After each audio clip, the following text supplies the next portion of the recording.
네, 안녕하세요. 방금 소개받은 이화여자대학교 양대헌이라고 합니다.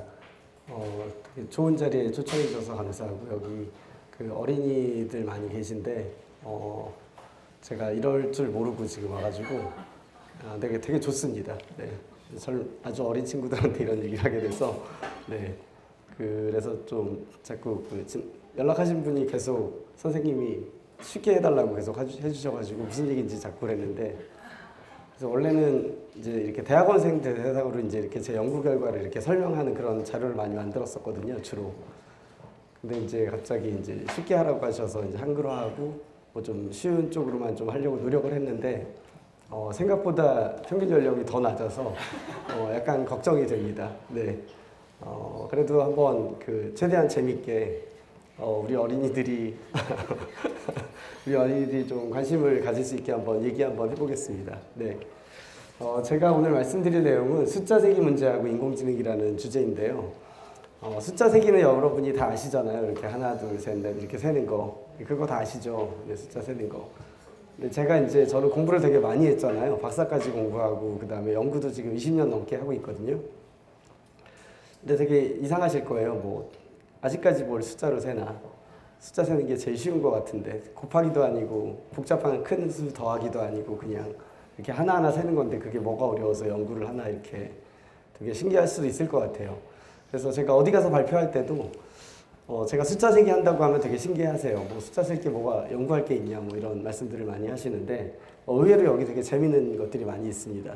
그래서 어린이들이 이렇게 보시고 지금 여러분이 잘 할 수 있는 숫자 세기잖아요. 근데 이제 그게 어떻게 인공지능하고 연결되는지 뭐 그런 얘기도 좀 한번 해보겠습니다.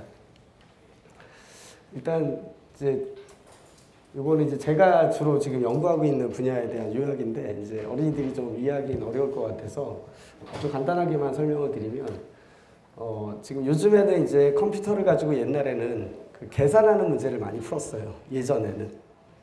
이렇게 어려운 계산들 있잖아요. 우리가 사람이 하기 어려운 계산 문제들. 이제 그런 계산 문제를 주로 이제 풀었는데, 이제 거기서 관심사는 주로 그 계산을 얼마나 정확하게 할 건가. 아주 정확한 답을 계산할 수 있는 그런 어떤 방법을 연구를 하고, 그걸 가지고 이제 실생활에서 쓰기도 하고 뭐 이렇게 했었는데요. 이제 최근에는 이제 그런 정확한 계산들은 사실은 이제 다 연구들이 많이 끝난 편이고, 요즘에는 이제 아마 혹시 들어봤나 모르겠는데 빅데이터라는 게 있어요. 그러니까 데이터가 엄청 많은 거예요. 어떤 막 이런 숫자나 자료들이 너무너무 많아가지고 그걸 컴퓨터가 처리하는데도 너무 힘든 거예요, 지금. 컴퓨터가 원래 그런 거 굉장히 잘하는데도 불구하고 이게 너무 많아가지고 그걸 다 처리하는 게 되게 시간도 많이 걸리고 이걸 이제 너무 정확하게 계산을 하려고 하니까 시간이 너무 많이 걸리고 그 다음에 또 이제 컴퓨터에 메모리라는 것도 있거든요. 근데 그 메모리도 너무너무 많이 필요한 거예요. 그래서 이제 사람들이 생각해 보니까 이게 꼭 이렇게 완벽하게 정확한 답을 구하는 건 별로 사실 필요가 없고 뭐 그러면 좋긴 하지만 약간만 좀 살짝씩 틀려도 상관없는데 그 계산 결과를 가능하면 좀 빨리 얻고 그 다음에 계산을 하는데 필요한 아까 말한 그 메모리라는 거 이제 이런 것도 이제 좀 조금만 썼으면 좋겠는 거예요. 이제 조금만 써도 이제 최대한 정확한 결과를 뽑을 수만 있으면 그걸로 괜찮겠다라는 생각을 사람들이 하게 됐어요. 그래서 최근에는 이제 인공지능도 그렇고 다 이제 이런 문제를 푸는 것들이 막 이제 그 소수점 몇 째짜리까지 정확하게 막 맞추고 이런 문제가 아니고요. 이제 근사치 해결책이라고 해서 이제 아주 정확한 게 아니라 조금 틀려도 상관없는 그런 답을 원해요. 근데 이제 그걸 최대한 빨리빨리 이제 답을 이제 뽑았으면 좋겠고 이제 거기에 드는 이제 비용도 좀 줄였으면 좋겠고 이제 그런 요구들이 많아지고 있어요. 아마 여러분 챗GPT라고 들어보셨어요? 챗GPT? 챗GPT 써보시면 되게 재밌어요. 말도 되게 잘하고 엄청 재밌는데 번역도 잘해주고 뭐 다 잘해요. 근데 이제 그런 인공지능 모델이라고 하는데 그런 모델도 어마어마하게 커요. 지금 너무 커서 일반적인 우리나라에 있는 회사들도 큰 회사들도 사실은 그런 걸 만들기가 쉽지 않아요. 왜냐하면 그게 너무 커가지고 크다는 얘기는 뭐냐면 이제 돈이 되게 많이 든다는 얘기예요. 그래서 그런 인공지능 모델 한 번 학습하는데도 몇십억에서 몇백억 또는 몇천억 정도가 들어요. 돈이. 한 번 학습시키는데. 그러니까 이제 일반적으로 작은 회사들은 아예 할 수도 없고요. 이제 그 돈이 굉장히 많이 있어야지 이제 해볼 수 있는 그런 것들이에요. 근데 그러다 보니까 이제 인공지능의 성능을 높이기 위해서 이제 이게 점점 커지는데 데이터도 커지고 뭐 이제 모델이라고 하는 것도 엄청 커지고 그걸 실행시키기 위한 컴퓨터도 비싸지고 막 다 비싸지는 거예요. 그래서 이제 사람들이 생각한 게 이걸 좀 이렇게 너무 이렇게 정확하게 하려고 하니까 이게 너무 커지니까 이걸 좀 약간 좀 정확도를 좀 떨어뜨리는 대신 좀 작게 그리고 싸게 이제 한번 해볼 수 있으면 좋겠다라는 생각을 하게 돼서 이제 그런 연구들이 이제 많이 발전을 하게 돼요.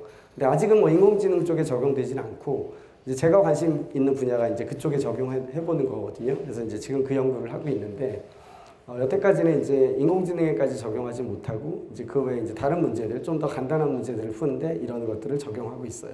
그래서 이제 그런 쪽에 좀 관심이 많고 그 다음에 이제 암호 트래픽이라고 해서 이제 여러분 인터넷 하시죠. 스마트폰으로 이렇게 누르면 뭐 이렇게 유튜브도 나오고 막 이러잖아요.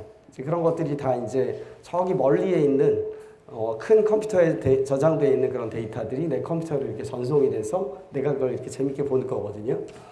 근데 이제 여기 무슨 문제가 있냐면 이제 개인정보 보호라는 문제가 있어요. 여러분이 이렇게 생각해 보세요. 어떤 나쁜 사람이 여러분이 맨날 뭘 보는지 이렇게 다 본다고 생각해 보세요. 어떨 것 같아요? 별로 기분 안 좋죠. 근데 기분만 안 좋은 게 아니고 그건 약간 범죄 같은 거거든요. 그러니까 내가 뭘 하고 있는지를 계속 보는 거는 그 자체로 범죄예요. 남이 뭐 하는지를 보는 거는 이제 그걸 영어로 이제 프라이버시라고 하는데 우리가 이제 프라이버시를 되게 중요하게 생각하고 있어요, 점점. 그래서 이제 그 프라이버시를 지키기 위해서 무슨 일을 하냐면 사람들이 저쪽 큰 컴퓨터에 있는 데이터를 나한테 보낼 때 그냥 안 보내고 그걸 다 암호화를 해서 보내는 거예요. 그래서 암호화를 해서 보내니까 이게 무슨 데이터가 오는지를 모르는 거예요. 옆에서 보는 사람들은 아무리 보고 싶어도. 그래서 이제 내가 어떤 웹사이트를 보고 내가 어떤 뭐 유튜브 클립을 보고 뭐 이런 것들을 이제 감출 수가 있는 거죠. 나쁜 사람들로부터 이걸 알아내고 싶은 사람들로부터 이걸 암호화를 하는데 그 암호화된 그 데이터들이 이렇게 나한테 쭉 올 거 아니에요. 계속 올 텐데 1시간짜리 유튜브를 보면 여러분 1시간 동안 데이터가 계속 오는 거예요. 그 암호화된 데이터가 계속 나한테 오는데 요즘에 무슨 연구를 하냐면 제가 하는 연구는 그 암호화된 데이터를 봐도 여러분이 뭘 보는지를 알아내는 거예요. 되게 안 좋은 일을 하는 것 같잖아요. 근데 저는 그렇게 나쁜 일로 하려고 하는 게 아니라 그런 가능성을 다 미리 찾아가지고 막으려고 하는 거예요. 네, 나쁜 사람들이 이렇게 못하도록 미리 연구를 해서 그렇게 암호화된 거를 봐도 알아낼 수 있구나 이런 걸 이용하면 이제 그런 연구들을 하고 있는데 다 지금 좀 아까 말씀드린 그런 숫자 세기 문제하고 되게 관련이 많아요. 그리고 이제 최근에는 그 인공지능 모델이 굉장히 이제 중요해지면서 인공지능 챗GPT 같은 게 되게 중요해지는데 인공지능 모델을 아주 잘 훈련시킨다고 하거든요. 훈련시키기 위해서는 뭐가 제일 중요할까요?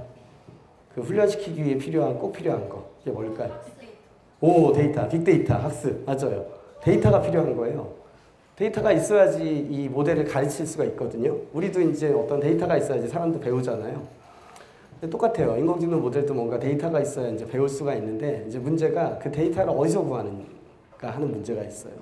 여러분 생각에 인터넷에 데이터 많으니까 그거 다 긁어다 쓰면 되지 않냐 이렇게 생각하시는데 그 인터넷에 있는 데이터도 다 저작권이 있기도 하고 그 다음에 또는 이제 그 각 개인들이 그냥 올린 글이라서 사실은 되게 위험해요. 왜 위험하냐면 거기에 있는 데이터들이 여러분의 아까 말한 그 개인정보 있잖아요.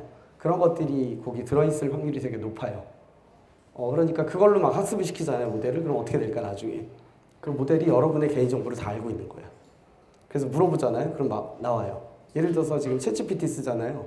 이제 어떤 연구가 많냐면 챗GPT가 학습한 것들이 되게 많이 있어서 뭐든지 물어보면 답을 해주는데 그때 뭘 물어보냐면 양대현 교수님 주민번호가 뭐예요? 이렇게 물어보면 나오는 경우가 있어요.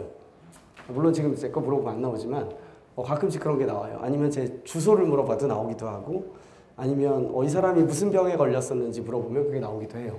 그러니까 학습할 때 데이터에 그런 것들이 다 포함됐던 거죠. 그럼 너무 위험한 거잖아요.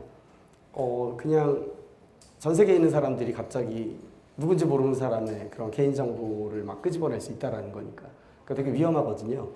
그러면 그런 데이터를 막 가져다가 학습시키면 안 되겠네 하는 생각이 들잖아요.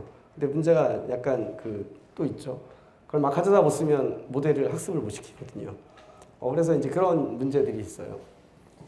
그리고 특히 이제 그 인공지능이 많이 사용되는 분야 중에 하나가 의료 분야거든요. 요즘 의료 대란 때문에 시끄럽긴 하지만 의료 분야가 굉장히 이제 중요한데 의료 분야에서 인공지능을 많이 활용해서 뭐 진단도 하고 뭐 이제 앞으로 어떻게 치료도 할지 이런 것들도 이제 인공지능을 통해서 이제 답을 찾기도 하는데 그러려면 결국은 그 인공지능 모델이 의료 데이터로 학습이 충분히 돼야지 그런 것들이 가능한데 의료 데이터는 굉장히 민감한 개인정보예요. 그래서 이거 함부로 누구한테 줄 수도 없고 그걸 가져다가 막 학습을 시켰다고 해도 그건 나중에 법적으로 문제가 될 수도 있어서 이렇게 함부로 쓰지를 못하는 거예요. 그러면 이제 인공지능 시대라서 인공지능 모델을 학습시켜야 되고 빅데이터라는 게 너무 데이터라는 게 중요한데 훈련하는 데 필요한 데이터를 수집하는 게 되게 중요한데 이 개인정보 보호 문제 때문에 그걸 잘 못하는 거예요. 어떻게 해야 돼요? 이 딜레마에 빠진 거죠. 그래서 사람들이 어떤 생각을 했냐면 되게 재밌는 생각인데 데이터를 합성하는 인공지능 모델을 만드는 거예요. 데이터를 만들어내는 인공지능 모델. 재밌죠? 그러니까 이건 가짜로 만든 데이터라서 이런 개인정보 보호 문제가 없어요. 아마 혹시 보셨는지 모르겠는데 엔비디아라는 그런 회사 같은 데서 이제 그 하드웨어 많이 만들거든요. 인공지능용 하드웨어. 근데 그런 회사에서 가끔 이제 되게 재밌는 사진을 이렇게 가끔씩 공개할 때가 있어요. 사람 얼굴 사진인데 완전 초고해상도라서 진짜 선명한 사람의 얼굴이거든요. 뭐 흑인도 있고 백인도 있고 뭐 우리처럼 이제 동양인도 있고 뭐 다양하게 막 있어요. 이제 굉장히 선명해가지고 머리카락 한 올 한 올 뭐 눈의 속에 눈동자에 뭐 이런 패턴 같은 것까지 되게 다 리얼해요. 근데 사실 그게 사람이 아니에요. 가짜로 만든 거예요. 그런 데이터는 실제로 보면 사람의 특징을 다 가지고 있는데 실제로 그런 사람은 존재하지 않기 때문에 그 사진을 써도 아무 상관이 없는 거예요. 누구의 어떤 개인의 프라이버시를 침해하지 않거든요. 그거는. 왜냐면 존재하지 않는 사람이니까. 그래서 요즘에는 이렇게 이제 인공지능 모델을 이용해서 사람들의 사진도 만들고 심지어는 이제 동영상도 만들어요. 그러니까 이제 인공지능 기술이 발전하다 보니까 이렇게 생성하는 거죠. 어떤 데이터를. 그러니까 생성형 AI라고 부르는데 이런 AI 모델을 만들어서 어떤 데이터를 생성하는 그런 연구들이 되게 많이 돼 있거든요, 지금. 그래서 실제로 성능도 굉장히 좋아요. 그러다 보니까 이제 아까 말씀드린 그 인공지능 모델을 학습시키기 위해서는 데이터가 많이 필요한데 그 데이터를 만들기 위해서 어떻게 하지 하다 보니까 인공지능 모델을 만들어서 데이터를 합성하자, 생성해내자라는 연구가 이제 진행이 되고 있어요. 근데 이제 인공지능 모델이 데이터를 갑자기 하늘에서 뚝 만들 수는 없고 원래 우리가 가지고 있는 데이터 있잖아요. 진짜 데이터. 근데 얘는 이제 노출되면 안 되죠. 이건 민감한 개인정보이기 때문에 이 데이터를 가지고 학습을 시켜서 내가 원하는 데이터는 이런 모양이니까 예를 들어서 사람 얼굴들을 막 주면서 진짜 사람 얼굴 사람이라는 거는 이렇게 생긴 거니까 네가 잘 학습을 한 다음에 이렇게 생긴 사람들 말고 네가 학습에 사용했던 진짜 사람 얼굴 말고 네가 한번 상상해서 그려봐 이렇게 시키는 거예요. 그러면 이제 학습이 잘 된 상태에서는 좀 아까 말씀드린 것처럼 사람 얼굴하고 진짜 구별이 안 가는 사진들이 이제 막 나오는 거예요. 3차원으로도 만들어내요. 굉장히 정확하게. 그래서 이제 이런 연구들이 좀 이제 점점 많아지고 있어요. 그래서 이제 그런 연구들도 좀 하고요. 그다음에 아까 말씀드린 그런 그 챗GPT 같은 데서 이제 프라이버시 문제, 개인정보 보호 문제를 공격하는 그런 연구들도 많이 하고 뭐 이런 것들을 하고 있습니다. 그래서 이제 본격적으로 이제 숫자 세기 문제에 대해서 좀 얘기를 해보려고 하는데요. 좀 아까 말씀드린 것들이 다 숫자 세기하고 관련이 있어요. 네, 다 관련이 있는데 숫자 세기 문제가 뭔지를 일단 먼저 말씀을 드릴게요. 그래서 오늘은 크게 숫자 세기 문제가 두 종류가 있는데 그 두 종류의 숫자 세기 문제가 뭔지 그리고 이제 그걸 어떻게 예전에 사람들이 생각해서 이제 효율적으로 숫자를 셌는지 그런 얘기를 두 종류를 할 거고요.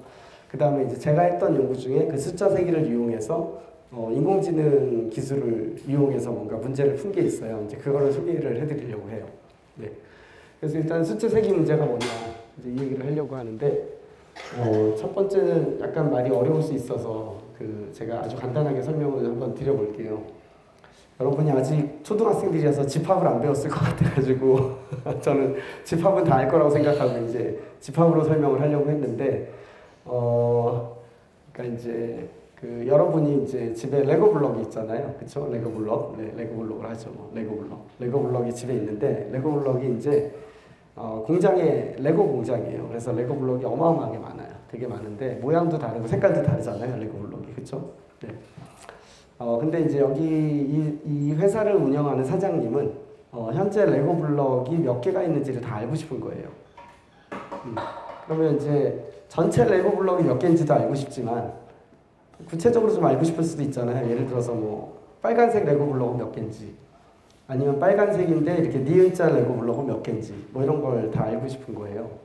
그러면 이제 그 전체 레고 블록 하나를 우리가 집합이라고 부르면 집합. 그 안에는 이제 똑같은 레고 블록도 여러 개 막 있고, 그러니까 니은자 노란색 레고 블록도 되게 많겠죠. 하나만 있지 않고.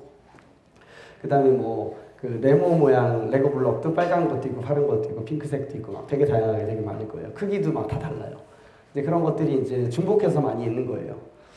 그러면 이제 내가 첫 번째로 이제 그 숫자 세기 문제의 첫 번째 문제는 뭐냐면, 그 레고 블록들이 되게 종류가 많은데, 예를 들어서 내가 빨간 레고 블록 중에 이렇게 네모난 모양, 요 네 칸으로 이루어진 네모난 모양 정사각형 레고 블록이 몇 개냐고 이렇게 알고 싶어요. 몇 개인지.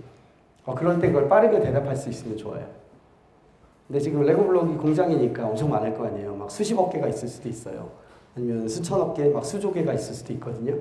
그럼 그렇게 많은 레고 블록 중에 그 빨간 네모가 몇 개인지를 빠르게 알아내고 싶은 거예요, 내가. 알겠죠? 네. 이제 그런 문제가 하나 있고요. 이제 그게 이제 첫 번째 문제인데, 그러면 지금 여러분 생각에는 미리 이제 그 색깔이랑 모양별로 다 이렇게 분류를 해놓고 미리 다 분류해놓고 이렇게 미리 세놓으면 되는 거잖아요, 그렇죠? 그렇게 해서 이제 누군가 이제 물어보면 나한테 빨간 레고 블록 중에 네모난 모양이 몇 개냐고 나한테 물어보면 아까 분류해놨으니까 거기서 빨리 찾아서 그게 몇 개인지를 이렇게 세서 나한테 주면 될 거예요. 그렇죠? 그리고 이제 근데 공장이다 보니까 이게 레고 블록이 이제 이렇게 딱 고정되어 있는 게 아니고 그 숫자가 개수가 계속 또 만들어내요. 계속. 그럼 이게 계속 바뀌는 거예요. 그럼 빨간 레고 블록이 하나 네모난 게 생기면 어때요? 그 빨간 레고 블록을 아까 내가 분류한 곳을 빨리 찾아서 거기다가 또 하나 넣어놔야 되죠. 그렇죠? 그리고 기역자 노란색 레고 블록이 하나 만들어지면 그 분류해놓은 그 바구니라고 하죠, 우리가. 바구니를 빨리 찾아서 거기다 또 집어넣어놔야 돼요. 근데 이제 불행하게도 이제 이렇게 하면 되게 되는데 문제가 있어요. 무슨 문제가 있냐면 레고 블록의 종류가 너무 많은 거야. 예를 들어서 레고 블록의 종류가 한 100만 개쯤 있는 거예요. 색깔이랑 그 다음에 모양의 조합을 다 따져보니까 서로 다른 종류의 레고 블록의 개수가 한 100만 개 정도 되는 거예요. 그럼 여러분이 이제 어떻게 해야 되냐면 분류를 100만 개의 바구니를 준비한 다음에 100만 개마다 다 이제 몇 개씩 있는지를 다 세야 되는 거예요. 어때요? 좀 잘 셀 수 있을 것 같아요? 이렇게 손가락으로는 안 될 것 같죠? 네. 네, 그리고 손가락도 안 되고 웬만한 컴퓨터로 해도 잘 안 돼요. 그리고 이제 여기서 이제 더 중요한 거는 이걸 셀 수 있는 환경이 지금 제가 이제 말씀드린 것처럼 이렇게 바구니를 100만 개 놓고 이렇게 분류를 하나씩 한다 그랬는데 이때 두 가지 문제가 생기는데 첫 번째 문제는 바구니 종류가 너무 많아야 돼요. 100만 개가 있어야 돼. 그러니까 너무 힘들어. 100만 개 바구니 만드는 거는. 그게 첫 번째 문제고 두 번째 문제는 이걸 관리하고 있다고 쳐도 만약에 어떤 사람이 니은자 아니면 니은자 노란색 레고 블록이 몇 개예요? 라고 물어봤어 나한테. 그럼 저는 어떻게 해야 돼요? 니은자 레고 블록이 있는 바구니를 먼저 찾아야 되죠. 근데 그게 몇 개라 그랬죠 아까? 100만 개. 100만 개를 다 찾아봐야 돼요. 거기 어떤 건지. 시간이 너무 많이 걸려. 그렇죠? 그래서 이제 두 가지 문제인데 하나는 이제 너무 많은 바구니가 필요하다는 문제 하나랑 그 다음에 또 하나는 시간이 너무 오래 걸린다는 거예요. 그걸 찾는데. 그래서 이렇게는 도저히 이제 못 하겠는 거예요. 왜냐하면 뭔가 레고 블록을 나한테 얘기해 주면서 그게 몇 개냐고 물어보는 사람은 그냥 바로 답을 해주면 좋겠다는 거예요. 1초 내에 답을 했으면 좋겠다. 사실 1초도 아니고 이제 훨씬 더 짧은 순간인데 굉장히 빠르게 답을 해야 자기한테 의미가 있지. 뭐 여기서 바구니 100만 개 뒤지고 있고 난 기다리고 있고 이러면은 이건 안 되는 거야. 버스 떠나고 난 버스도 못 타고 아무것도 못 해. 그래서 이제 굉장히 빠른 시간 안에 그걸 빨리 찾아내야 되는 게 목표예요. 그리고 바구니도 100만 개씩 쓰면 안 되고 한 10,000개만 써야 돼. 아니면 한 1000개만 써야 돼. 그럼 바구니 1000개밖에 없는데 레고 종류는 아까 100만 개라고 그랬잖아요. 그럼 이거는 셀 수가 없는 거잖아요. 이렇게 되면. 이제 이런 환경에서 이제 우리가 문제를 이제 숫자를 세는 게 우리의 목표인 거예요. 그래서 문제가 어려운 거예요. 이해가 됐을까요? 네.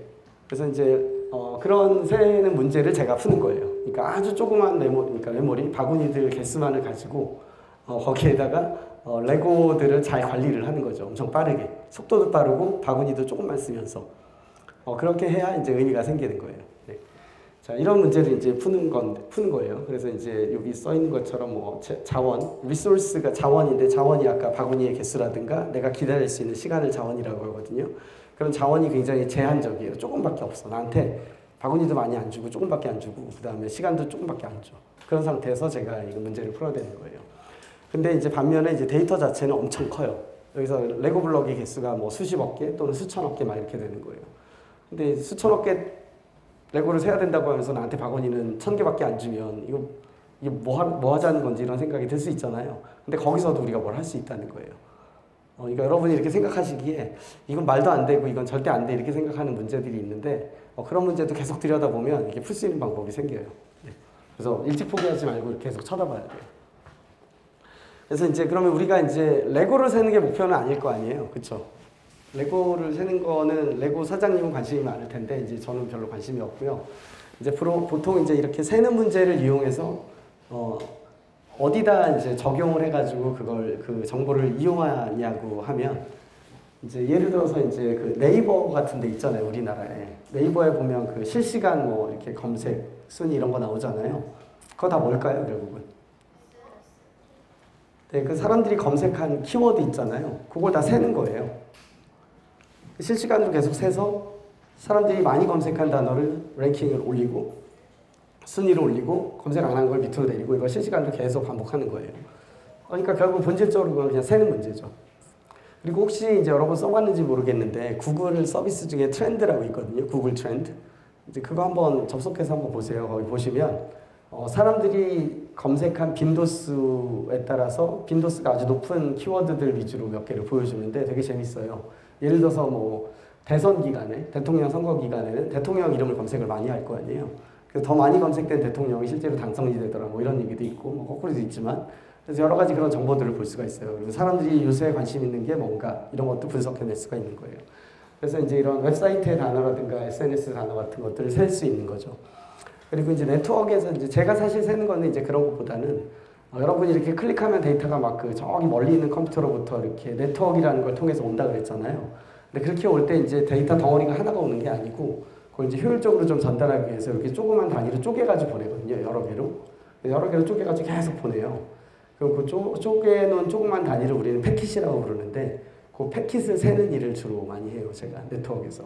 그걸 이용해서 아까 말한 여러분이 암호화된 통신을 하더라도 어떤 웹사이트에서 뭐 그런 걸 잘 세가지고 특징을 잘 파악하면 여러분이 보고 있는 게 뭔지도 알아낼 수가 있다는 거예요. 네. 그래서 이제 그런 걸 주로 센다. 그래서 이제 쓸 때는 굉장히 많이 있다. 셀 수만 있으면. 그리고 되게 재밌는 어플리케이션도 하나 있는데 제가 간단하게 소개해드리면 구글에서 그 여러분이 영어 문장을 하나 만들었는데 내가 영어 네이티브 스피커가 아니라서 영어 원어민이 아니라서 문장을 썼는데 이게 자신이 없어. 그러면 이제 구글에 넣어봐요. 그 문장을. 그럼 그 문장이 몇 번 그 빈도수가 나오거든요.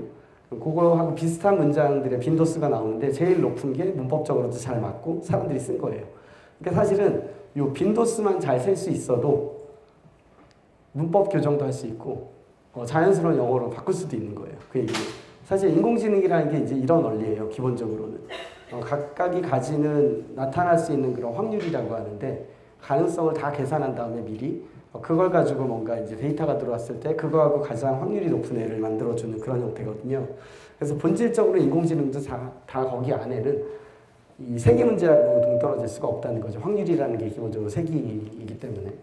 그래서 뭐 이런 데 이제 사용할 수 있다는 거고 이 그림은 사실 설명하기 좀 어려운데 제가 아주 간단하게 하나만 얘기해 드리면 여러분이 이제 전 세계에 있는 책은 재미없으니까 넷플릭스로 합시다. 요새는 다 넷플릭스니까. 자, 넷플릭스에 이제 영화가 되게 많잖아요, 여러분. 근데 여러분이 이제 그 어떤 영화는 굉장히 잘 되는 영화가 있고 어떤 영화는 좀 망하는 영화도 있잖아요. 잘 된다, 망한다 이게 뭐를 기준으로 하는 건가요? 그쵸, 네. 흥행순위. 흥행순위가 결국 뭐예요? 클릭수예요, 클릭수. 그쵸? 각 영화를 몇 번 클릭해서 봤나, 사람들이. 그거잖아요. 그러니까 이것도 잘 생각해 보시면 넷플릭스는 뭘 유지하고 있냐면 각 영화별로 사람들이 몇 번 봤는지를 다 유지하는 그런 카운터가 있어요. 그러니까 숫자 세기를 다 하고 있는 거예요. 모든 영화에 대해서. 다 세고 있어. 사람들이 얼만큼 봤는지를. 그 외의 정보들도 많이 있지만 기본적으로는 각 영화별로 다 사람들이 세고 있어요. 자, 그러면 이제 여기서 제가 질문을 하나 할게요. 그럼 넷플릭스에 영화가 엄청 많을 거 아니에요. 막 수천 편, 아니 수만 편 막 이렇게 있을 텐데 그 중에 흥행하는 영화, 그러니까 사람들이 진짜 많이 본 영화들 있잖아요. 예를 들어 한 100만 명 이상의 사람이 본 영화도 있을 거고, 어떤 영화는 한 10번 이하로 본 영화도 있겠죠. 그런 영화는 10명만 본 거예요. 그럼 좀 슬프긴 하겠죠. 자기가 영화 만들었는데 10명밖에 안 봤으니까, 전 세계적으로. 뭐 그런 영화도 있겠죠. 어떤 게 많을 것 같아요? 어떤 영화가? 100만 번씩 본 영화가 훨씬 많을까요? 아니면 한 뭐 100번 이내, 1000번 이내 본 영화가 많을까요? 어때요? 1000번 이내? 오, 맞아요. 그러니까 세상에는 되게 영화는 만편으로 다 똑같은 영화, 2시간짜리 영화 같이 보이지만 어떤 영화는 100만 번 아니면 막 1000만 번 보는 영화도 있고, 어떤 경우는 뭐 한두 번 보고 마는 영화들도 많아요. 근데 실제로 그걸 통계를 내봤더니 되게 조금만 보고 그냥 많은 영화들이 대부분인 거예요. 거의 대부분. 그러니까 90% 이상은 다 뭐 1000번도 안 보고 그냥 사람들이 관심도 없는 영화가 되고, 아주 극소수의 영화만 100만 번 이상 보는 거예요. 생각해보시면 그게 뭐 우리나라 영화 극장에서 걸린 영화도 마찬가지거든요. 뭐 우리나라 1000만 이상 된 영화가 몇 개나 돼요? 몇 개 안 되잖아요. 손으로 꼽을 수 있을 정도로 몇 개 안 돼요. 그러니까 이제 결국은 이렇게 여러분이 이제 이렇게 그래프를 그린다고 생각하면, 그래프는 그리지 맙시다. 너무 어려우니까. 네, 한번 생각해 보시면 이렇게 되게 사람들이 엄청 좋아했던 영화의 개수는 몇 개 안 되고, 그냥 흥행에 좀 실패한 그저 그런 영화들이 다 대부분을 차지한다는 거예요. 이제 그걸 이제 그런 형태 분포라고 하는데, 분포. 이제 결국은 이제 그 영화가 몇 번 봤는가, 그러니까 몇 번 100만 번 이상 본 영화가 몇 개나 되는가, 그리고 1000번 이하 본 영화가 몇 개나 되는가를 다 이렇게 그림으로 그려보면 그걸 이제 분포라고 하는데, 그게 되게 재밌게 이런 형태로 이렇게 아래쪽으로 떨어져요. 그러니까 이제 100만 번 본 이상, 이쪽이 큰 거는 영화를 많이 본 거예요. 그런 거의 개수, 그런 영화의 숫자예요. 그건 몇 개 안 되고, 몇 번 안 본 영화는 되게 많은 거예요. 근데 이게 되게 재밌게 영화도 그렇고, 넷플릭스, 극장에 걸린 영화, 넷플릭스 영화, 그 다음에 또 재밌게 여러분이 책을 이렇게 한 권 놔두고 거기서 단어를 다 세보세요. 예를 들어서 한국 소설이다, 아무 소설이다 가져다가 이렇게 가져온 다음에 거기 소설에 있는 단어들 있잖아요. 한국어 단어들. 그리고 단어들이 당연히 중복해서 나오겠죠. 했습니다는 되게 많이 나올 거 아니에요. 그리고 뭐 되게 특이한 뭐 사람의 이름이라든가 지명 같은 건 몇 번 안 나올 거고, 그런 걸 한번 다 세본다고 생각하시면 거기도 똑같은 분포가 나와요. 아주 많이 쓰이는 단어는 몇 개 안 되고, 몇 번 쓰이다 마는 단어가 또 다 대부분이야. 되게 특이하죠. 그래서 그런 분포들이 되게 우리 사람들이 사는 세계에는 다 있어요. 그게 그런 분포가. 그래서 그런 분포를 이용해서 숫자 세기를 굉장히 효율적으로 하겠다는 거예요. 아까 말한 것처럼 바구니를 1000개밖에 안 주는데 수십억 개 데이터를 주면서 한번 세봐라고 하는 게 가능한 게 이렇게 그런 특정한 분포들이 있기 때문에 그런 분포를 활용하면 우리가 되게 효율적으로 잘 셀 수 있다. 그런 연구들을 제가 하고 있습니다. 자, 그래서 일단 첫 번째 세기에 대해서 먼저 말씀을 드리면, 첫 번째 세기는 이제 이름이 조금 어려울 수는 있는데, 이것도 제가 번역을 한 거거든요. 원래는 이제 영어로만 쓰이던 거고, 뭐 한국어는 이쪽으로 교과서나 이런 게 없어가지고, 그래서 일단 번역한 건데 1차 빈도 세기라고 이름을 붙였어요. 이게 뭐냐면, 이거 레고라고 생각하시면 돼요. 여기 있는 것들. 보시면 여기 색깔별로 레고들이 이렇게 쭉 있잖아요. 자, 레고 블록들이 이제 1차 빈도 세기에서는 되게 간단한데, 이 문제는 여기 레고 블록이 전체 몇 개가 있게요? 라고 물어보는 거예요. 그럼 되게 쉽겠죠, 여러분? 이거는 금방 셀 수 있죠, 여러분? 이거 몇 개인지. 금방은 못 쓰겠나? 하나씩 세시면 금방 셀 거예요, 그렇죠? 그래서 여기 답도 제가 그냥 써놨는데 45개가 있어요. 네, 이게 1차 빈도 세기인데, 이거는 사실은 뭐 여러분이 그냥 머릿속으로 1, 2, 3, 4, 5, 6, 7, 8, 9, 10 하면 이렇게 셀 수 있을 거예요. 그렇죠? 어렵지 않게. 그냥 머릿속으로도 다 할 수 있어요, 있는 사람들.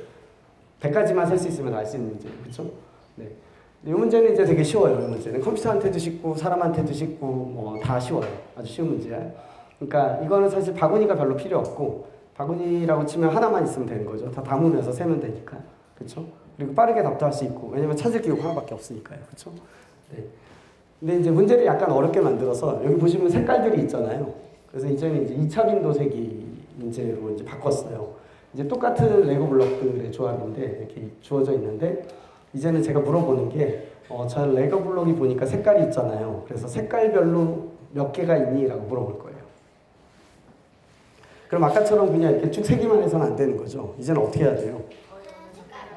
이렇게 색깔별로 바구니를 만들어 놓고 각 바구니에다가 이렇게 세는 거를 하나씩 달아 놓고 나올 때마다 여기를 이렇게 하나씩 늘려가면 돼요.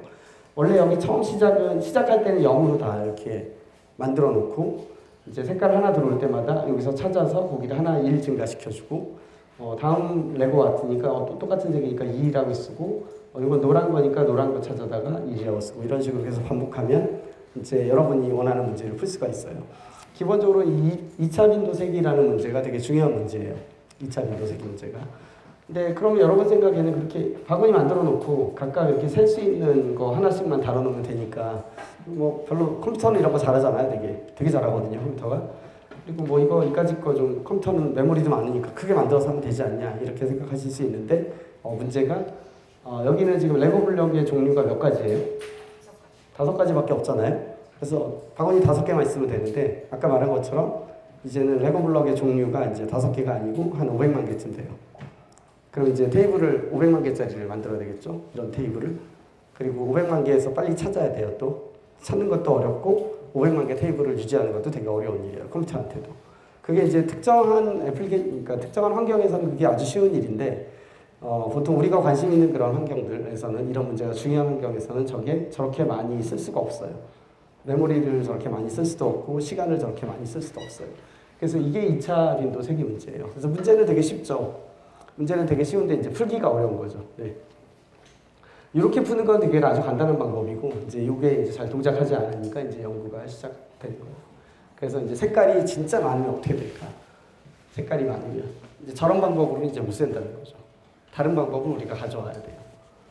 그게 뭔지를 이제 설명을 아주 간단한 걸로 설명을 해드리려고 하는데 조금 어려울 수는 있을 것 같아요. 근데 이거 자체는 아주 어려운 건 아니에요. 그래서 이제 카운트 민 스케치라고 여기 써 있는데 이게 2004년에 어떤 저널에 그레이엄 코모도라는 사람이 이런 제목으로 논문을 하나 썼어요. 그러니까 좀 아까 그 레고 블럭을 세는 문제예요. 그 세는 문제를 어떻게 하면 메모리를 진짜 조금만 쓰고 굉장히 빠른 시간 안에 답을 해줄까 이런 문제를 풀어서 이 논문에 이제 이 저널에 제출을 해서 이제 사람들이 많이 읽었어요. 그래서 실제로 이 알고리즘이라고 하는데 이 문제 푸는 방법을 이 알고리즘을 굉장히 많이 사용해요. 지금 되게 많이 사용하고 있고 막 쓰이는 곳이 진짜 많아요. 네, 이 논문은 굉장히 중요한 논문이 됐어요. 그래서 이 사람이 쓴 논문이. 그래서 이제 아이디어는 뭐냐면 여기 보시면 이제 약간 어려운데 이제 요거 바구니라고 생각하시면 돼요. 요거 바구니가 이렇게 쭉 있는 거고요. 바구니가 근데 한 줄, 두 줄, 세 줄, 네 줄이 있는 거예요. 바구니가 네 줄이 있고, 그러니까 아까 그 테이블 있잖아요. 우리 바구니에다가 이렇게 숫자 달아놓는 거. 그거랑 되게 비슷하다고 생각하면 되는데 이제 다른 게 뭐냐면 이렇게 초록색이 하나 들어오잖아요. 그럼 초록색이 들어오면 요 네 개의 줄 바구니들이 있는 줄이 네 줄이 있는데. 각 줄별로 초록색이 오면 자기 자리가 그냥 이렇게 아무데나 그냥 찍는 거예요. 근데 이제 초록색이 오면 이제 첫 번째 바구니 줄에서 항상 같은 자리를 찍어야 해요. 똑같은 레고 블럭에 대해서는. 두 번째 줄에서도 이제 자기가 아무데나 골랐는데 하필 뭐 같은 데 골랐네요. 같은 자리를. 네, 바구니를 고르고 세 번째 줄, 네 번째 줄에서도 자기가 원하는데 그냥 아무나 찍는 거예요. 그건 이제 뭐 무작위적으로 한다고 하는데 랜덤하게. 일단 근데 대신 이제 같은 블럭에 대해서는 이제 같은 자리가 고정되는 거예요. 그러니까 요 레고 블럭에 대해서는 한 칸, 두 칸, 세 칸, 네 칸, 요 네 칸이 자기가 세기 위해 필요한 그런 바구니들의 모임인 거예요. 그래서 저 바구니들의 모임을 이용해서 내가 이제 세려고 하는 거예요. 자, 그리고 두 번째가 또 오면 또 초록색이 왔으니까 똑같은 자리에 가서 더하기를 하겠죠. 그럼 이제 뭐가 돼요? 여기 원래 다 0으로 초기화했다가 처음엔 하나 들어왔을 때 여기 1, 1, 1, 1이 될 거고 두 번째 게 들어오면 또 똑같은 자리에 더하기 1을 해주니까 이제 2가 되겠죠, 다. 그리고 노란색이 오면 노란색이니까 다른 자리를 찍을 거예요, 아마도. 다른 자리 이렇게 찍을 거예요. 4개 자리를 다. 그리고 거기도 또 더하기 1씩 해놓을 거예요. 자, 이렇게 이제 반복을 할 건데, 자, 그러면 나중에 만약에 내가 초록색이 몇 개인지 알고 싶어요. 몇 개 들어왔었는지. 그럼 어떻게 하면 돼요? 그 초록색이 찍었던 자리에 똑같은 자리에 4개 가서 여기에 적혀있는 숫자를 보면 되죠. 근데 여기 지금 예를 들어서 초록이 5번 들어왔다고 하면 여기 뭐라고 써 있을까요? 여기 이 4개 자리에. 다 오라고 써 있겠죠. 네. 그래서 O라고 답을 하면 돼요. 그러니까 되게 빨리 답을 하면 되죠. 이제 뭐, 그 자기가 찍은 자리를. 노란 거 물어보면 이제 노란 거 자리 네 군데 가서 이제 물어보면 되는데, 이제 문제가 있어요. 문제가 뭐냐면, 요 바구니의 개수가 요 색깔의 개수보다 작아요. 그럼 어떻게 될까? 다 못 담고 자기가 고를 수 있는 게 딴 레고 블럭이 골랐던 자리를 또 고르는 수밖에 없어요. 그렇죠? 그리고 거기다 더하기 1을 할 거예요. 예를 들어서 지금 초록색이 여기 네 자리를 골랐잖아요. 근데 노란색이 왔는데 걔가 하필 이제 자리가 더 없어서 딴 게 다 차는 바람에 이 자리를 고른 거예요. 똑같은 자리를. 그리고 나머지는 다행히 자리가 있어서 딴 데를 골랐어. 이렇게.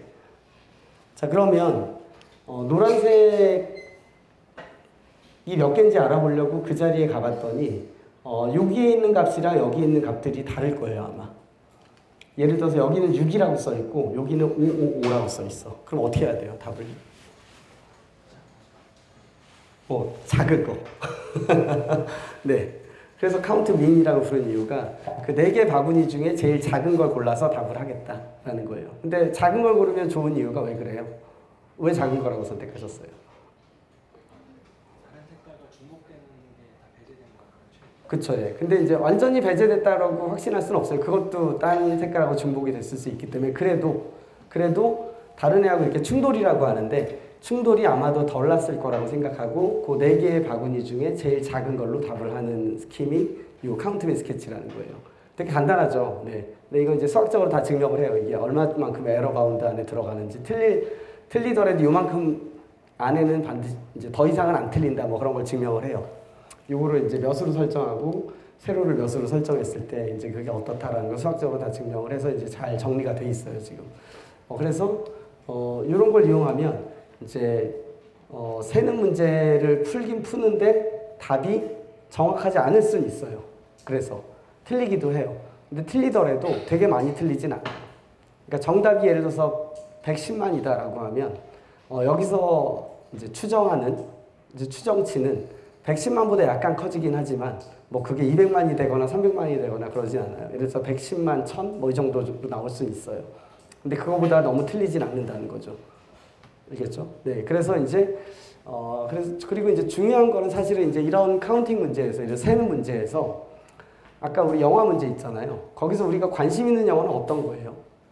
주로 관심 있는 영화는 많이 본 영화, 그렇죠? 뭐 자기 취향에 따라 얘기할 수도 있지만 나는 뭐 러브 스토리 있는 게 좋다 이렇게 대답할 수도 있지만 일반적으로 중요한 영화는 사람들이 많이 본 영화예요.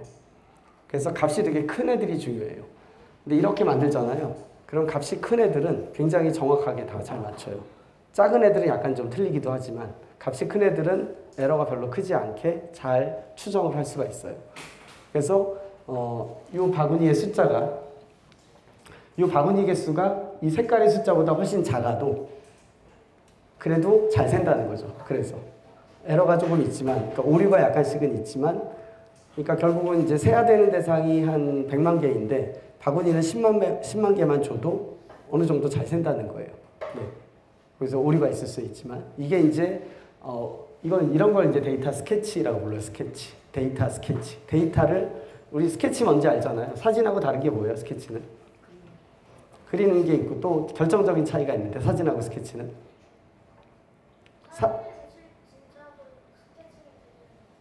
그쵸? 그러니까 진짜하고 똑같잖아요, 사진은. 그쵸? 근데 스케치는 어때요?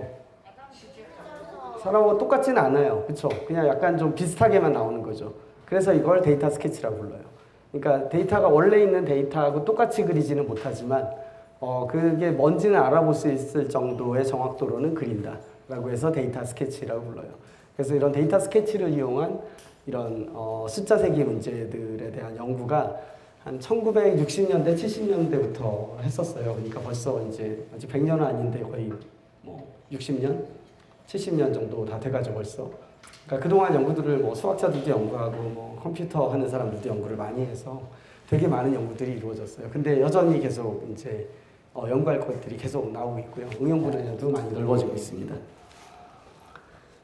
근데 하나 문제를 더 내볼게요. 이제 아까 여기서 이 레고 블록이 하나 들어오면 그 4개 바구니에 가서 무조건 더하기 1 한다 그랬잖아요. 그리고 이제 그게 몇 개니라고 물어보면 그 4개 중에서 제일 작은 애를 돌려준다고 하면 돌려주면 되게 정확하다 그랬잖아요. 근데 이제 잘 생각해 보시면 만약에 여기 원래 있는 값들이 7, 8, 5, 7 이런 게 적혀 있었어요. 그러니까 7, 8, 5, 7이면 7하고 8은 뭔가 딴 애하고 이렇게 충돌이 났다는 얘기죠. 충돌이 났었다는 얘기인데 이때 더하기를 할 때 사실은 여기다 무조건 다 더하기 1 하지 말고 좀 덜 더하기를 해도 돼요. 사실은 어디다만 더하면 되냐면 제일 작은 애한테만 더해도 돼요. 왜냐면 어차피 제일 작은 값을 돌려줄 거기 때문에 제일 작은 값에만 더하기를 해줘도 값은 똑같아요. 돌려주는 값은. 그 대신 좋아지는 점은 이 큰 값에 얘가 더하기를 안 하기 때문에 이 바구니를 공유하고 있는 다른 레고 블록 입장에서는 쓸데없는 에러가 더 유입되지 않기 때문에 더 정확해져요. 이제 그런 걸 이제 뭐 이렇게 컨저버티브 업데이트라고 했는데 뭐 이런 것들로 이제 성능을 또 높일 수가 있습니다. 그래서 관련 연구들이 이제 이렇게 많아요. 옛날부터 해서 뭐 78년에 논문이 있었는데 이 전에도 좀 있었고요. 그래서 78년부터 해서 이제 계속 논문들이 나오고 있습니다. 요 세는 문제로. 되게 좀 신기할 수도 있죠. 그러니까 뭐 되게 문제 자체는 되게 단순한데 이제 이걸 이렇게 연구를 오래 하고 있습니다. 그리고 이거는 이제 자세히 설명드릴 수는 없는데, 네, 이게 이제 제가 작년에 2023년 2월에 샌디에고에 가서 논문을 발표한 사진이에요. 이거 저는 아니고 제 학생입니다. 박사 학생. 이제 저희 그룹에서 같이 연구해가지고 요 세는 문제를 되게 잘 풀었어요. 그러니까 여태까지 푼 것보다 더 잘 풀었으니까 여기서 초청해가지고 논문 발표했겠죠. 여기 되게 좋은 컨퍼런스입니다. 여기 다 논문 내고 싶어 하는 데인데, NDSS라고. 1년에 한 번씩 이제 열리고요. 가서 이제 논문 서브미션을 하면, 이제 논문 제출을 하면 자기가 논문 써서 그 중에 좋은 논문들을 몇 개 골라서 여기서 발표를 하게 되는 거예요. 그래서 여러분 연구 관심 있는 사람들은 연구한 결과를 이렇게 외국에 가서 전 세계 사람들이 있는 데서 이제 이렇게 올림픽하고 스케일은 다르지만, 훨씬 작지만, 네, 이쪽 문제에 관심 있는 사람들만 오는 거니까 작지만 그래도 이렇게 이제 가서 발표를 할 수가 있어요. 그래서 이제 제가 이제 이런 관련 논문, 좀 아까 보여드린 그런 관련 논문들을 이제 작성해서 이렇게 발표하는 장면입니다. 그리고 이제 저희 논문이 그러면 이제 이전 기술들에 비해서 훨씬 좋아야 되잖아요. 좋다는 건 뭘까요, 그러면? 이거 너무 복잡한데 이거 안 보셔도 되고요. 네. 이제 제가 그러면 좀 아까 말씀드린 그 카운트민 스케치라는 걸 소개해드렸는데 그거는 2002년 연구거든요. 근데 지금 2024년이고 이 논문 발표했을 때 2023년 작년이잖아요. 그럼 거의 20년 이상이 흘렀는데 그럼 훨씬 좋아야 되는 거잖아요. 그래야지 이게 가치가 있는 거니까. 좋다는 게 뭘까요? 그러면 이 분야에서. 오, 정확도. 그러니까 샜는데 되게 정확하게 세야 돼. 그 틀리는 게 훨씬 작아야 되고요. 네. 그쵸.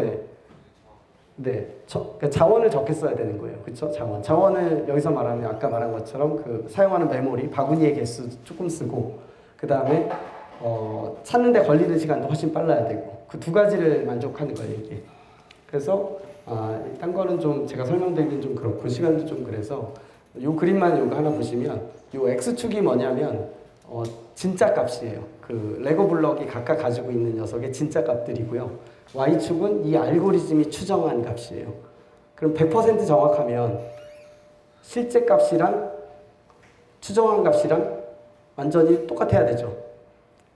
그러면 레고 블록 하나하나마다 점을 찍는다고 한번 생각해 보세요. 그럼 만약에 100% 정확한 알고리즘이 있으면 어떤 그림이 나올까요? Y는 X 위에 점 막 찍힐 거예요. 아주 정확하면. 100% 정확하면. 근데 이 알고리즘은 제가 아까 얘기한 것처럼 이렇게 근사치를 추정하는 알고리즘이라고 그랬잖아요. 100% 정확하지 않고. 그러면 Y는 X에 찍히긴 하는데 약간 이렇게 에러가 있으면서 찍히겠죠. 그래서 이렇게 약간 두툼한 거예요. 근데 보시면 거의 별로 안 두툼하죠. 되게 정확하게 찍죠. 근데 이게 어떤 실험을 한 거냐면 레고 블록 개수가 250만 개 있어요. 근데 바구니는 18만 개만 준 거예요. 바구니 18만 개 줬는데 레고 블록은 250만 개를 주면서 세라고 시킨 거예요. 그러니까 좀 말이 안 되잖아요. 10분의 1도 안 주고서 세라고 했으니까. 근데도 보면 엄청 정확하게 잘 세고 있죠. 네. 그래서 이런 알고리즘들이 이런 정확도를 아주 극한적인 환경에서 되게 잘 할 수 있다. 이런 말씀을 드리고 시간을 제가 보면서 지금 하고 있는데 이제 한 가지 세는 타입의 문제가 또 있어요. 근데 그게 이제 이거는 좀 짧게 제가 설명드리겠습니다. 여기 보면 이제 이게 레고 블럭들인데 이제부터는 내가 알고 싶은 게 뭐냐면 이 레고 블럭을 하나하나 다 세는 게 아니고 저기서 서로 다른 색깔의 레고 블럭이 몇 개예요? 라고 물어볼 거예요. 몇 개 같아요? 여기 써있네 5개라고. 잘했네 그쵸? 몇 개예요? 초록색, 노란색, 주황색, 보라색, 여기 파란색 있네요. 그쵸? 그래서 5가지 색깔이 있어요. 그럼 이렇게 중복해서 데이터가 막 들어올 때 저기서 서로 다른 것만 세야 되는 거예요. 그럼 또 좀 복잡하죠 더. 그쵸? 내가 뭐를 썼는지를 기억해야 되니까. 셌던 걸 또 세면 안 되잖아요. 초록색이 2번 들어왔다고 2번 세면 안 되고 한 번만 세야 되니까 이전에 내가 뭐 셌는지를 다 기억해야 돼. 이제 그런 걸 세는 문제가 이제 집합의 크기를 센다고 하는데 집합의 크기를 세는 문제가 있고 그런 연구들을 80년대 이후에 되게 많이 했었어요 사람들이. 그래서 이제 지금까지 살아남은 알고리즘은 사실 요거 하나인데 하이퍼로글로그라는 알고리즘. 이게 뭐 구글이나 이런 데서도 빅데이터 자기들이 데이터가 워낙 많은데 그쪽에서 뭔가 통계를 내거나 뭐 이런 트렌드를 파악할 때 이 알고리즘을 지금도 쓰고 있습니다. 그리고 조금 더 문제를 어렵게 만들면 어떻게 할 수 있냐면 이제 이런 레고 블럭들의 종류들이 이제 이 셋들이 여러 개가 있는 거예요. 그게 한 100만 개 또 있어요. 그런 게. 그러면 그 100만 개 집합별로 다 얘들한테 서로 다른 블럭이 몇 개인지라고 물어봤을 때 다 답을 해야 돼요. 그러니까 훨씬 더 어려워지죠. 이런 문제들도 풀고 있고 이제 제가 그걸 하나 문제를 풀어가지고 이것도 이제 컨퍼런스 가서 발표를 했는데 이게 아까 그 보신 그림이랑 같은 거죠. 정확할수록 이 y는 x하고 일치해야 되는데 이 오른쪽에 있는 그림이 제가 한 알고리즘이고요. 이 왼쪽에 있는 게 이 오른쪽에 있는 게 이제 그 전까지 가장 좋았던 알고리즘이에요. 근데 보시면 한눈에도 금방 아시겠죠? 어떤 게 좋은지. 어떤 게 좋아요? 네, 왼쪽 게 더 좋죠. 네, y는 x 위에 붙어 있으니까. 여기는 이제 위로 올라가 있다는 거는 실제보다 더 크게 추정한다는 거예요. 그래서 약간 바이어스가 걸려 있다고 해요. 약간 이렇게 한쪽으로 치우쳐져 있는 거죠. 에스티메이터가. 그런 문제들이 있는데 저희 거는 이제 굉장히 잘 동작을 합니다. 자, 그래서 이제 세기 문제에 대해서 한 소개들은 이제 이런 것들이고요. 이제 그래서 참 되게 생소하실 텐데 뭐 이런 걸 다 하나. 근데 이제 되게 좀 어려운 문제기도 하고 알고리즘적으로 해결을 하는 거라든가 수학적으로도 접근을 좀 해야 되는 문제라서 좀 쉽지도 않고 또 이거를 실제로 시스템에 구현해서 잘 돌아가는지도 증명을 해야 돼서 이제 복합적으로 여러 가지 지식들이 좀 필요합니다. 그래서 이제 이런 것들을 이제 연구를 하고 있고 이제 지금부터는 이제 이런 세기 문제하고 도대체 아까 인공지능이었는데 제목이 인공지능하고 무슨 관계가 있냐. 사실은 이제 제가 직접적으로 이 세기 문제가 이렇게 이행돼서 AI 문제에 연결된다라고 다 따라서 해드리고 싶긴 한데 시간상 그건 어려울 것 같고 이 세기 문제를 이용해서 그래서 결과적으로 어떤 인공지능 문제를 내가 풀었다라는 걸 좀 소개를 해드리겠습니다. 이게 이제 제가 쓴 논문 목록이고요. 이 중에 이제 제가 일부만 가져온 거예요. 그러니까 세기를 인공지능에 활용한 논문들, 제가 쓴 논문들만 그냥 몇 개 뽑아온 거고요. 네, 그래도 되게 많죠. 네, 실제 논문은 지금 훨씬 많긴 한데 관련 있는 논문 이렇습니다. 그래서 하나씩 좀 설명을 해드릴게요. 되게 재밌는 문제인데 여러분 그 프로그래밍 뭔지 알아요? 프로그래밍. 혹시 프로그래밍 할 줄은 몰라도 뭔지는 아는 사람? 알아요? 뭐예요? 프로그래밍은 네. 실현되어 있지 않은 거나 존재하지 않는 걸 뭐 삭습시키는 우와. 어휘가 너무 놀라운데요. 네. 네. 그 프로그래밍 아마 혹시 여기 해보시는 분도 계실 것 같기도 한데 이렇게 프로그래밍 언어라는 게 있습니다. 그게 뭐 대표적인 언어가 무슨 파이썬 같은 거 많이 쓰기도 하고 뭐 C, C++ 이런 랭귀지를 가지고 컴퓨터가 이해할 수 있는 언어로 이제 컴퓨터한테 일을 시킬 거를 쭉 쓰는 거죠. 그게 프로그래밍이에요. 근데 이제 보통은 이제 그런 프로그래밍 할 때 컴퓨터가 이해를 한다고는 해도 그걸 직접 컴퓨터가 이해는 못하고요. 왜냐하면 컴퓨터가 직접 이해할 수 있는 걸 사람이 이해하기 너무 어려워서 보통 어떻게 하냐면 사람이 이해하기 좀 적합한 정도의 하이 레벨로 뭔가 이게 고수준으로 언어를 정의해서 일단 컴퓨터한테 일을 시키는 방법을 이렇게 쓰고 그걸 진짜 컴퓨터가 완전히 이해할 수 있는 언어를 이렇게 바꿔줘요. 그걸 이제 컴파일한다고 하는데 컴파일러가 이 사람들이 프로그래밍한 소스 코드라고 불러요. 이걸. 그래서 소스 코드를 컴파일해서 실행 코드로 바꿔줘요. 그게 컴파일러가 하는 일이거든요. 그럼 이제 실행 코드는 컴퓨터가 다 이해할 수 있기 때문에 직접 실행이 돼요. 소스 코드는 실행할 수가 없어요. 컴퓨터가 직접은 컴파일을 해야지 돼요. 자, 그러면 이제 그 소스 코드를 누가 쓰냐면 사람이 쓰는 거예요. 컴퓨터한테 일을 시키는 사람이 쭉 쓰는 거예요. 알겠죠? 예를 들어서 뭐 숫자가 100만 개가 있는데 거기서 숫자를 순서대로 크기 순으로 이렇게 정렬을 좀 해줘라고 시키는 프로그램을 내가 짤 수도 있고요. 소스 코드를 만들 수 있고, 뭐 내가 컴퓨터한테 시키고 싶은 일들을 여러 가지 프로그래밍 언어를 통해서 이렇게 쓴 다음에 그걸 컴퓨터한테 주면 컴퓨터가 컴파일을 해서 실행 코드를 만들고 그걸 실행하는 형태로 이제 이루어져요, 작업이. 자, 그러면 이제 여기 되게 재미있는 문제가 있는데, 이 소스 코드를 이렇게 딱 보잖아요. 이게 누가 짰는지를 알 수 있을까요, 없을까요? 예를 들어서 프로그래머가 한 10,000명 있어요, 여기. 10,000명이 다 자기 각자의 스타일로 다 프로그래밍을 할 거예요. 소스 코드를 보고 이제 누가 프로그래밍 했는지를 맞추는 문제가 있어요. 마치 이런 거예요. 소설책을 보면 필체라는 게 있잖아요. 문체라는 거. 그러니까 이걸 읽으면 내가 이 사람 책을 모르더라도 만약에 그 작가를 내가 되게 좋아하고 잘 알고 있으면 그 사람이 쓴 신작을 읽잖아요. 그러면 그 작가님이 썼겠다 이렇게 생각할 수가 있어요. 약간 뭔가를 이런 특징을 내가 알고 있는 거죠. 그 사람의 문체나 필체 이런 것들에 대해서. 그렇죠? 그것처럼 프로그래밍 언어도 똑같아요. 프로그래밍 언어도 일종의 작품 같은 거라서 그게 각 프로그래머들이 좋아하는 그런 스타일들이 있어요. 그래서 그 스타일을 보고 이게 프로그래머 누가 작성한 거다라는 걸 맞추는 그런 연구가 있어요. 그럼 왜 할까요? 그런 연구를. 소스 코드를 보고 이거 누가 프로그래밍 했는지를 알아내고 싶어. 누가 알아내고 싶을까?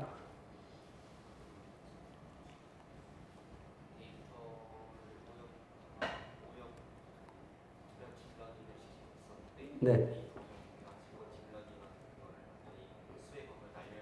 뭐 그럴 수 있죠. 네.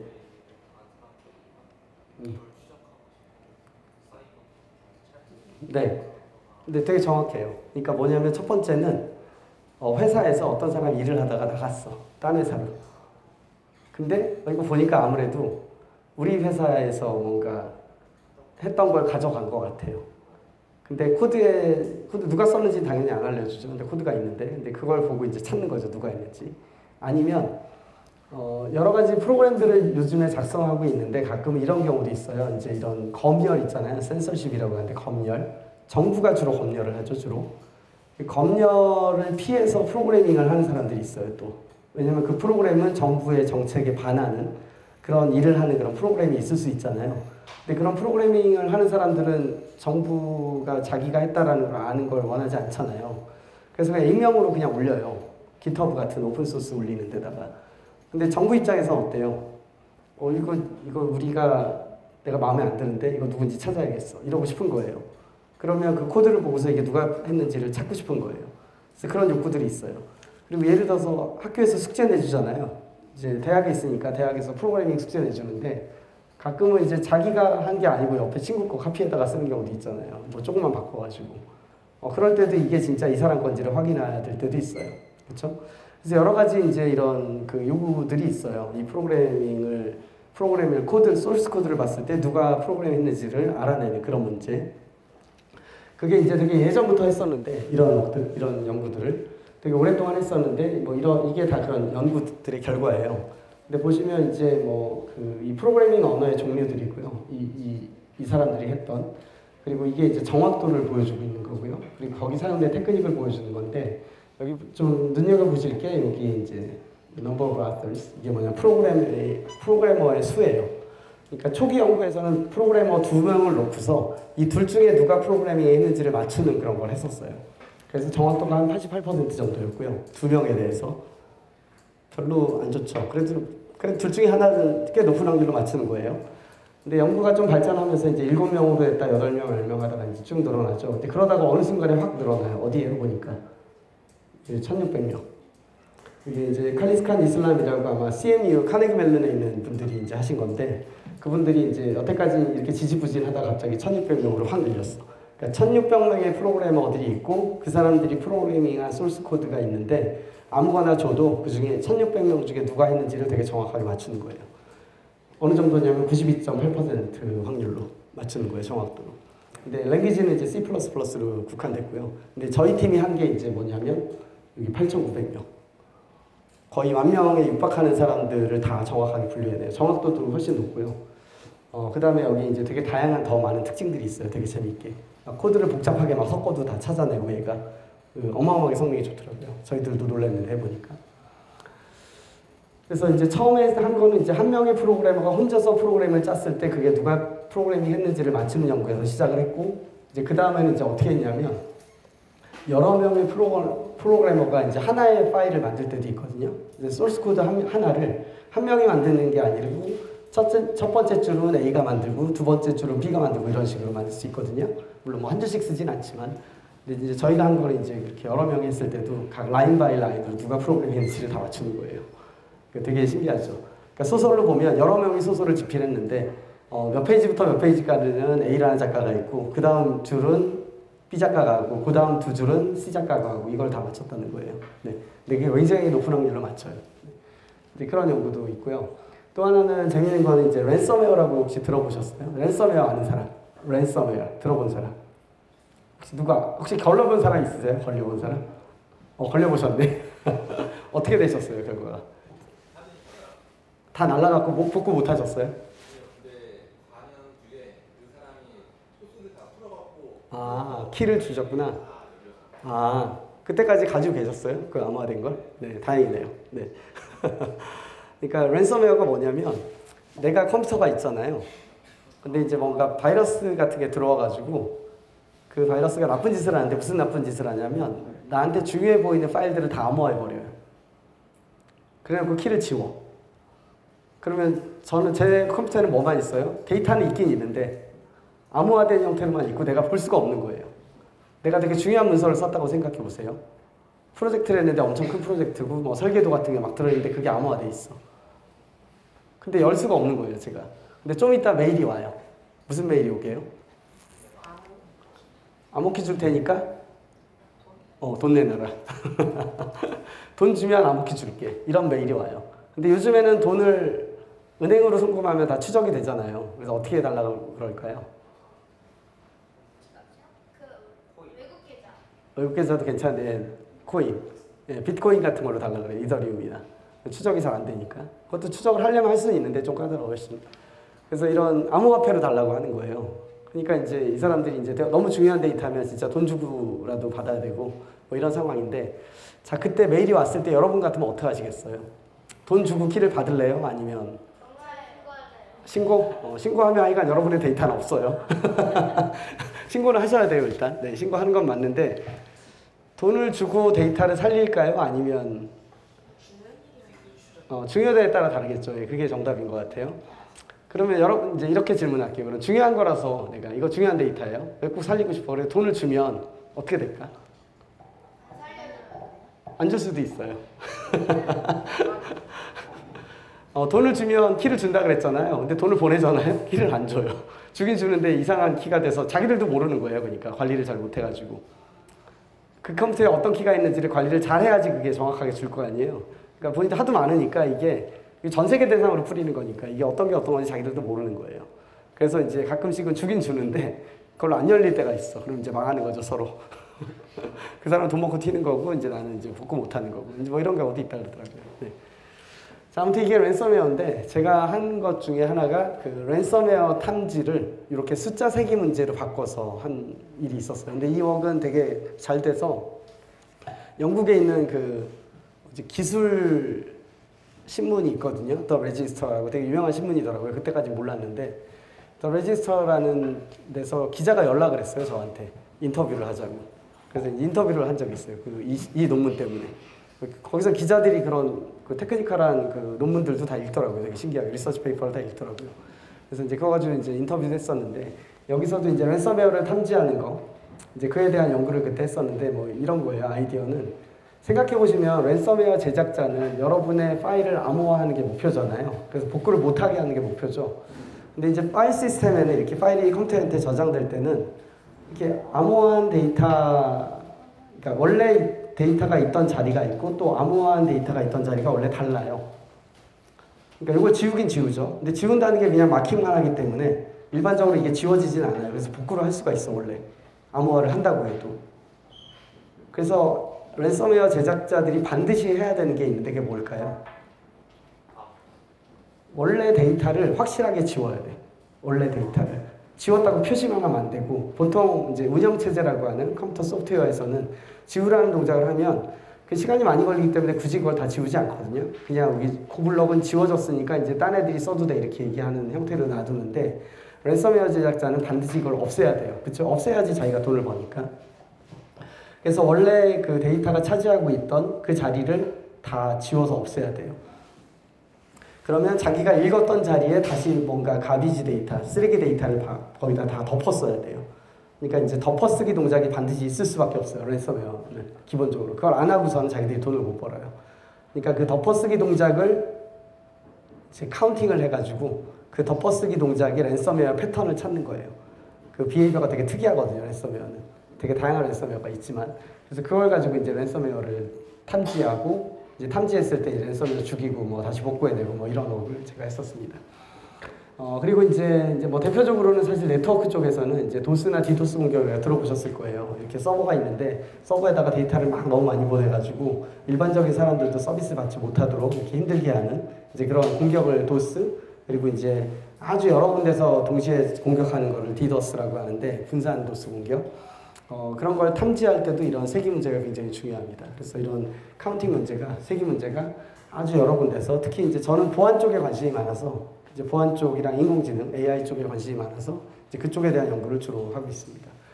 자, 이렇게 해서 시간도 잘 된 것 같고요. 대충 마쳤고, 네, 여기까지 일단 준비한 건 좀 마치겠습니다. 네, 감사합니다.